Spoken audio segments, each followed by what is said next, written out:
ang inahan nato na simbahan. Kaya hapit na ako bubiya yun eh. Yan naman. Kita lagi katoliko, pitok-pitok ka ito mata. Sa miyawan tayo mga pastor, bitaw mo. Kaya tinawa nila, yan ang mamunyan kong bata, katoliko, pitok-pitok mata, bitaw mo.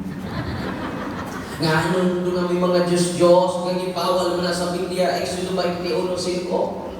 Bisan pag-abogado ka, bisan pag-engineer ka, huwag kayo tuon sa katoliko. Gusto mo ito ba? Pitok-pitok ka. Bitaw mo. Pagsunod adlaw, nibitaw Diyos pagkakatoliko. Yan naman, ang tubag, bitaw no. Tinoon nila. Una nga, pagbiling kita, isa-isahin nga nagpaubos kita, andam kita magpasakop sa simbahan nga gitubod ni Kristo. Humility na siya. Kaya kung masudlag, bakukang ang akong utok, tuminaw mo. E doon ay mahikap na ko, kamahikap mamuros. Ay, salamat, maayon ako.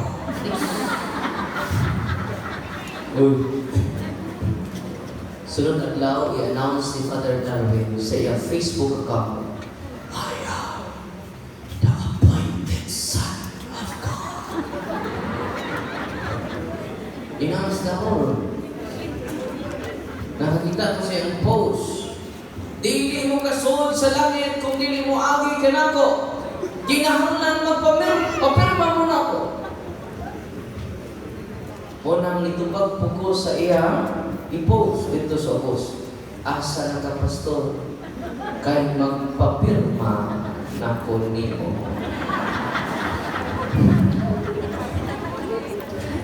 Likado niyo, bilang taron. Hindi ka kapapirma kay nawa naman. Asa na si pastor ron?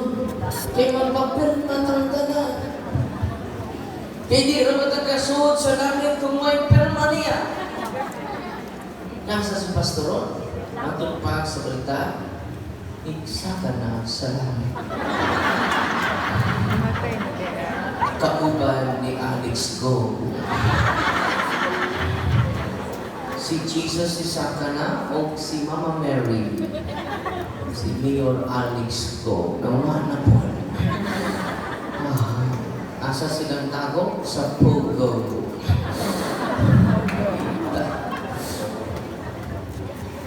Ang sign na nagpaubos kita ay napag-invento bago na pagtulungan. Sama ni Kristo, humble kaayo ang akong isulti kaninyo, dili akong mga pulo. Ang akong mga buhat, dili akong mga buhat. Amen? Ang sign nga humble ka, unong naman ang hiling-hiling ninyo. Paminaw. Uy. Hiling-hiling ninyo, pinaagi sa inyong kamot. Pinaagi sa inyong gift. Walang healing na sa sacrament of confession, anointing of the sick, and in the Holy Eucharist. Kamong masakiton din simba mo kada adlaw. Sama sa CWA. Musimba na sila sa buhay misa. Tinoon nila. Kaya CWL, Katolikong Wailingan. Ang ilang pinabuhi natin dyan sa Eucharistia. Unang kamong mga masakiton, the more tamo simba. Kaya ang Eucharistia, why makatupong ng ministry ni Ana? It is the source of healing because it is Jesus Christ Himself. Amen? Amen. Naibayad ba? Ingon ba si Father John Paul sa Kristan? Bantayin ang wa mo bukong sibot ket karon. Sa ano man, Father, di ka na pagkalawaton sa awas ni Kristo. Noong sana iyong kalawaton nun, Father? Bukog ni Kristo. Aron na bukog ng mga tihig niya na ako. Paano human itong project dire? Mayroon lang pare na, dili. Muhog ka sa sibot o dili. Lawas ni Kristo. ang atong pagadawa kung ihatag ko ninyo nga way bayad.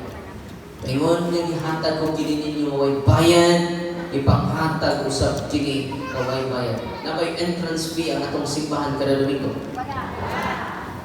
Asa man ang entrance fee? Sa diskuhan. Unsa may lain? Gawa sa diskuhan. Asa pa man lain ang entrance fee? Sa ano di ba mo? Sa buwangan. Padung impierno. Dili. Kumita mo.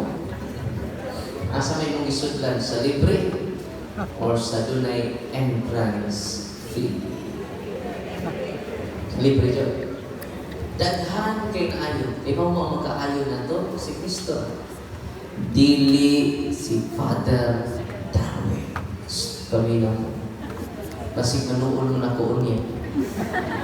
Dahil doon na ko kagabi uban ni Father Danao kay magpa-picture ni Kiri. Kay walking process. Uy. Nagdideliverance na mo ni Father Danao, di kasaptan sa yawa si Father Danao. Di nga sa mga yawa, ikaw paliha ka! Nga nang imong gipaan ni si David! Di nga Father Danao. Tibukod yun ining yawa pa din. Mutuo ba mong yawa? Ini utapan, mutuo kang yawa. Nakakita na ba mong yawa? Ano mo siyang tapat? Hindi ito na yawa. Kalong kalay. Hindi ka nagkatasan sa yawa. Hindi na yawa. Nagkaroon. Ang kaisunan ko nga ni karoon. Walang tuluan mo na mo karoon. How to combat the real enemy. Our real enemy who is Satan. Ang clean spirits. Ready na mo? Kung break lang tagtataon, manihapon ta, kumanaan na, magsugod ta sa katikisan. Pwede kung masudlan tayo ito kahuman na to o misa, pwede magningkod mo rin yung yaka ang nas gawas. Aron matapaw dito uban ang kamatuuran. Ibig to mo unang hindi ko ang sacrament is nothing. Minaw mo. Healing without sacrament is nothing. Parang si Kristo, pag-healing siya, anak, that ay mong itaanin. Pag anak ay kahadto, di pasaylo na ang imong sacrament. Pag-healing ka ni, yung ako masaylo sa question natin. Walang panahon ni Padre Pio, naglingkod lang siya sa sacrament of confession, daghan kaayong ipang-ayo sa Ginoo. Amen? Dinoo dire. Bakak na o kamatuuran? Na ano ka kag-ayo? Sige na kag-simbaw ay kumpisa. Dinoo din. Sige lang kagkalawa at huwag kasal. Huwag mo na ito explain karon nga nung nangaluyan. Biblical na siya. Okay? Yung usapan na ito pag-protect mo niya. Ready na mo? Ha? Kanya, alas 10 pa patamahuman ini. Dito sa manggo sa tubig sa Sambuanga. Diba mo sa mura sa minahuman? Alas 2 sa kadlaw. Huwag na to. Kaya na to, kantahan na to. Hindi ko rin. Pahulay na daon ihatag ninyo. O ang kahayag na pagkapaluin mo dan ang kanina. Mga angel na santo sa langit, sugatan ninyo sila. Sleep is a temporary death. Masa to? Sleep is a temporary death. And death is a permanent sleep. Manang kulunay na tog sa inyong tapat, ayaw pukaw. Kaya nag-practice ng kamatay. Ikaw, na may uban nga, di ka po dyan, nalainain mo na itong sitwasyon, matugalan, no? Ayaw ninyo bigla. Nahangyo ng tang, matug mo, ayaw mo paghagok. Kaya makalisturbo mo sa inyong tapat, nautulong mo na to. Kita balik ka sa Ebanghelyo, humility. Wala itong pang-iuon sa Ginoo karon. Humility. Lord, give me the grace of humility. Dubli na ang akong pagpaubos, dili ang kahiubos. Amen. Dubli na unta ang akong paghigugma, dili ang pagdedma. Dubli na unta